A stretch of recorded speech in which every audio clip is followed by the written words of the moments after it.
Oh, alam niyo na gagawin ninyo ha? Yung mga product placement ha? Okay, George Street ako ah.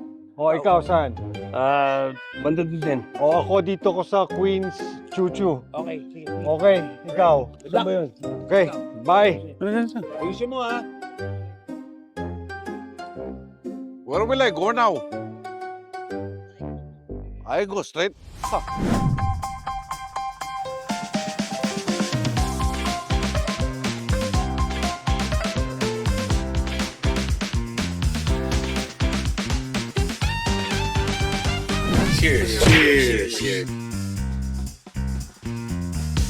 Alam niyo, itong episode na to, ang pag-uusapan namin dito ay ang aming trip to Scotland. Dahil talagang naging very memorable sa aming pamilya to.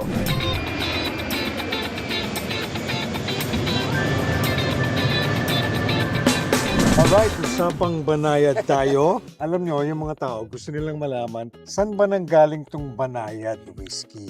Remember, nung mga 2005, 2006, di ba pinlano yan ni Daddy na gusto niyang magkaroon ng whiskey talaga? Yes. So I remember I spoke to a distillery in the Philippines, kaya lang hindi na siya natuloy kasi nga nagkasakit na si Daddy. So, bago tayo napunta dito, by the way guys, andito tayo ngayon sa Speyside. Speaking of Speyside, guys, explain natin, ano ba tong Speyside? Kasi nga di ba yung mga pinatikim sa atin ni Craig, Ng mga samples. ng mga samples, mga concoction niya, ang pinili natin, yung 3-year-old na blended at saka itong 12-year-old na premium. Yes. Yung iba kasi iniisip nila yung Banayad Whiskey ay based dun sa origin. It took us some time talaga na hindi nila alam na galing talaga Scotland. Diyan na pumapasok actually si Craig. Si Craig talaga, kaibigan ni Calor. Ito na nga, in-interview ko si Craig. So, panoorin natin ito.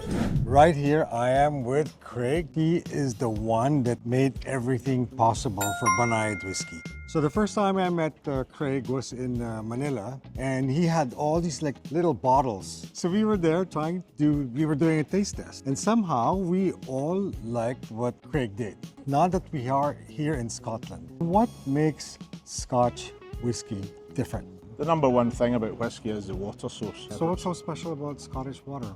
The purity. It's Pure a very, mineral water, it's a very spring water. soft water. And what about all the other flavors? They say that barley is a major part of like the taste. Basically, it's made from the malted barley. You know, in Scotland, it's all grown locally, and obviously the barley plants themselves feed on the same water.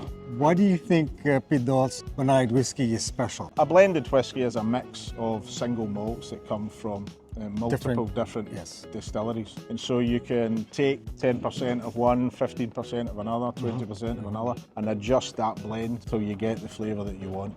But the thing about Banayad is that it's drinkable for everyone, and that's the key part, is how it's so smooth. Okay, so what are you going to tell the Filipinos about Pidol's Banayad whiskey? I would say it's special because it's unique. It's not the same as any other whiskey, and I would encourage everyone to try it, and I think you'll be very, very surprised and enjoy it. Our whiskey is bottled in Scotland because when we were asking Craig if we can bottle it in Manila, and Craig said, Every bottle has to be bottled here in Scotland. It has to have the label secured, packed and sealed in the container before it goes to the port, and that ensures 100% that it's bottled in Scotland and exported from Scotland to the Philippines. so yun na nangyari. Kaya tayo napunta dito. Kaya tayo Pasok! sa Speyside dahil balita namin, pagdating sa whiskey, ang pinakamagandang whiskey daw ay nanggagaling dito sa Speyside. Which In is Scotland. water from the River Spey. Di ba? Ito yung River Spey nasa likod natin. Yan ang River Because Spey. the most important ingredient Is water. water. The water source. Because of its purity. Yan. And the second one? Barley! Oh, meron ba isang ingredient? Ano pa? Yeast. You can have the good water, pangit naman yung isa lang doon sa tatlo mag-fail. Kaya para malaman po ng lahat, ang Banayad galing Scotland. Dito galing yung tubig. Hindi biro o hindi madali kumuha ng whiskey sa Scotland. Dahil sa taon to, kay Kaloy at sa kaibigan ni si Craig, pinagbigyan tayo mga Pilipino magkaroon ng Scottish whiskey na talagang dito lang galing. Bakit? Bakit? Dahil sa potential ng brand. Yan. Bakit hindi natin i-share? Kasi yung kwento natin, Marami tayong na-experience along the way. Para makarelate din sila, tinry natin iplano lahat ng bagay. Ang ending, kanya-kanya tayo. Siyempre at some point, para tayo nag-field trip. Alam mo yung feeling na magkakasama kayong pamilya, we are all representing Banayan. Hindi nila alam on social media pag nag-post tayo na Scotland tayo. Wow! Wow! Ang ilaman ng mga Wow, posts. social. Wow, Pero hindi hindi natin sa Scotland. Kung alam ng Wow, nila. 10 years! Wow! Hindi nila alam na tinay ako papunta doon. Hindi nila alam na bit-bit nila alam ang chicklines.com ako. Chicklines.com. Ayan, convenient oh. Oh. Saan? Ano floor tayo? 14th floor. Ha? 14th. Bakit? Sa elevator eh. Ha? Buhatin natin sa isa. Sa elevator? Oh, game. Hindi nga. And we were hosted by Craig and Lian. Na meron tayong malaking van, tapos siya nag-drive. Kasi pag hindi niya ginawa yun, Mahal. yung whole stretch natin parang maabot ng 700,000 pesos. Guys, hindi biro rent ang ng van. expenses Rent talaga ng sa van. UK. So anyway, ito na. Boys room, girls room. Siya ako with mommy and Oo. mama. Bandot tsaka boy 2 kasama ko. Paano ka matutulog? Gumising ako ng maaga. 4 o'clock pa lang, minsan may araw ni. Minsan lang kami makakita ng gabi. Sabi maliwanag. Maliwanag Ako. na. Pagbalik ko, gising si Bandot tsaka to. Lagi na, shoot tayo. Parang mukha siyang 7 a.m. natin. Tapos walang tao. Maganda mag-shooting ng ganung oras. Shoot. Lasing pa yung mga Scottish eh. Hindi, tsaka 7 a.m. pagigising mo. Sunday yun Parang eh. ganun din.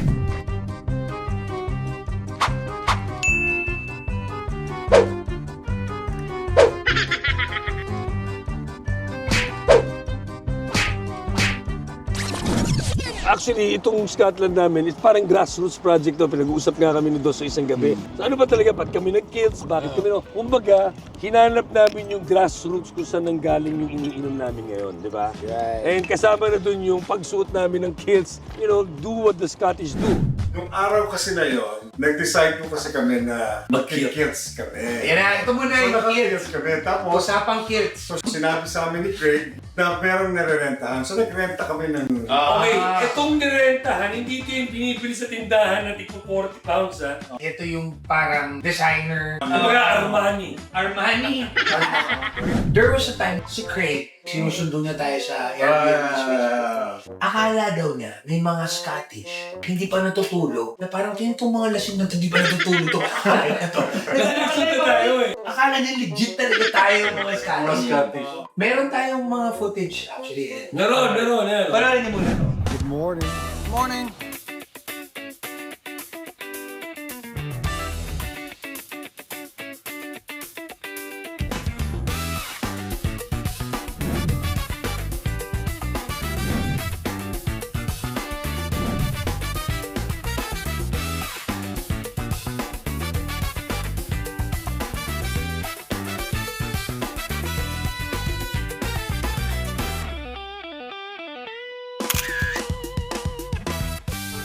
Oh, eto na. First time natin sinuot to, third day natin sa Scotland. Hinahanap natin yung pinaka-distillery ni Banayan. Kasi maraming distillery ang nag-collaborate, tatlo, para makuha ang lasa ni Banayan. Baka makalimutan yung Banayan moment to na nasa likod tayo ng Stirling Castle na nakailang take tayo. Tapos yung isang bote na pasok na yun. Oo. Listen, cemetery siya. Cemetery. May kinuha kami, Taga Southampton. Pag ball, high ball! High ball! Ito lang yung nagsalo sa atin. Tatlong direkto. Yun yung pinakamahirap. Saka mga tito ko pa. Pinakamahirap yung tatlo kayong director sa mga tito mo. Nalasing kami na ubusang talaga isang bote. Kasi 7 take yun eh.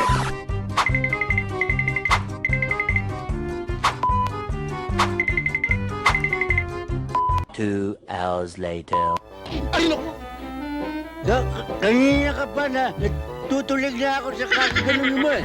Eto na ngayon. After Scotland, Papunta na tayong Southampton. ito na. Eto na. na. Excited na kami. Bili na kami ng ticket. Pinakamagandang experience yung mag-train. Tapos pagdating namin doon sa train station, meron lang kaming 17 minutes to transfer to the next station.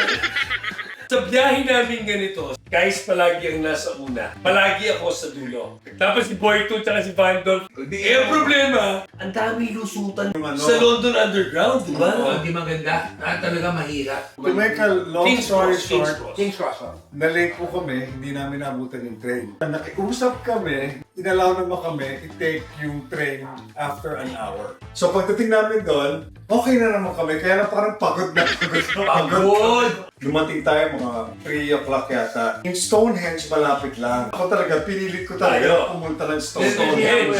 Ako kasi, bucket list kasi yun. Bucket list. Meron tayo, the following day, meron tayong event. Una, akala namin meet and greet lang pala, but ang ending, ang daming tao. Which na-feel namin talaga yung pag-welcome ng Pinoy sa ng mga kapwa Southampton, Pinoy. yeah. What's so ironic, ito pong Banayad Whiskey ay gawa sa Scotland, pero wala po kaming bote doon dahil pinadala na lahat sa Pilipinas. Pero marami din doon sa mga tao doon kasi gustong bumili. So, yung natira naming mga bote, pinurchase ng mga tao. Hindi, malupit doon guys. Dahil kami ni guys, hindi nag-shopping. Nag-shopping itong mga to. So dumating kami sa event, wala si Vando, wala si Boy 2, wala si Kanoy nagpa-event. So kami dalawa ni Direk guys, anong gagawin natin? Baka kinuha namin yung mic. So host kami ng ganyan. Hindi pa rin kayo dumadating. Sabi kayo ni guys, sige kakanta ako. Naalala ko ba ito tumawag ko eh. Asa na kayo? Dito na si Kais, kumakanta na sa video ko eh. Anyway, ano lang natin? So, na-stuck sila sa UK po. Pagka nagkaroon ng aksidente, lahat po ng sasakyan, lahat ng lanes, hinto. O, nandito na kami, so dumating na sila. Hindi na namin nakita na sobrang dami pala ng tao. Who was there not for the Quezons, but for Banayad? Remember? They were all Because they there. wanted to try Banayad. To the people of Southampton, Thank you very much. Actually, for me, isa sa mga highlight ko sa biyahe natin yun. Oo. Yung warm welcome ng Southampton. Saka Papasul tayo doon. Ako, honestly, ayoko na kayong makita, gusto ko nang umuwi. Nung nagpunta naman kasi tayo, hindi siya talaga leisure eh. Yeah, It was really work. Pagsamahin mo kami ni Boy 2 or ni Bando or ni Direk Kais ng matagal sa isang lugar, okay, paninindigan namin yun. After a while, puro pamilya mga yan. Puro mga mawawala yung isa. Hindi, puro mga boss. if you were to rewind everything, I will definitely do it. Same here. Yung experience na yun, definitely. Again, kami as a family, kasama ka na doon, bro. Kasi naniwala ka sa amin. We give each other respect. We give them respect. Hindi mo ako na. In any family, meron mga ganyan, curves and whatever. But at the end of the day, we all reach the end point smoothly. Anyway, guys, At the end of the day, sakit na pagod. guys, next episode 3. We talk about the opening of the art. Yes. That and Meron tayong bar takeover. Yes, sir. bar takeover and our first Space blind taste. Yun na. Celebrity blind. Yes, sir. Cheers! Cheers! Cheers!